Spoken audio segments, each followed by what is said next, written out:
गेल्या काही दिवसांमध्ये रस्त्यावरील खड्ड्यांमुळे अपघात होऊन अनेक नागरिकांचा मृत्यू झालाय। या पार्श्वभूमीवर सप्टेंबर महिन्यात झालेल्या सुनावणीत मुंबई उच्च न्यायालयानं राज्यातील सर्व महानगरपालिकांच्या कारभारावर ताशेरे ओढले होते। त्यानंतर न्यायमूर्ती रेवती मोहिते मोरे आणि न्यायमूर्ती संदेश पाटील यांच्या खंडपीठानं खराब रस्ता किंवा खड्ड्यांमुळे कुणाचा मृत्यू झाल्यास त्याला रस्त्याचं काम करणारा ठेकेदार आणि स्थानिक स्वराज्य संस्था जबाबदार असेल असं स्पष्ट केलंय। तसंच खड्ड्यांमुळे मृत्यू झालेल्या व्यक्तीच्या कुटुंबाला 6 लाख रुपये तर जखमी झालेल्या व्यक्तीला 50,000 ते 2.5 लाख रुपयांपर्यंत नुकसान भरपाई द्यावी लागेल असा आदेश दिलाय। खंडपीठानं स्थानिक स्वराज्य संस्था, म्हाडा, MSRDC, सिडको अशा इतर नियोजन प्राधिकरणांना खड्ड्यामुळे अपघात झालेल्या मृत व्यक्तींच्या कुटुंबियांना भरपाई देण्याचा आदेश दिलाय।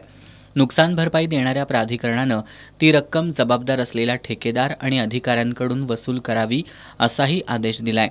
भरपाईची रक्कम दावा निकाली निघाल्याच्या तारखेपासून 6 ते 8 आठवड्यांमध्ये वितरित केली जाईल।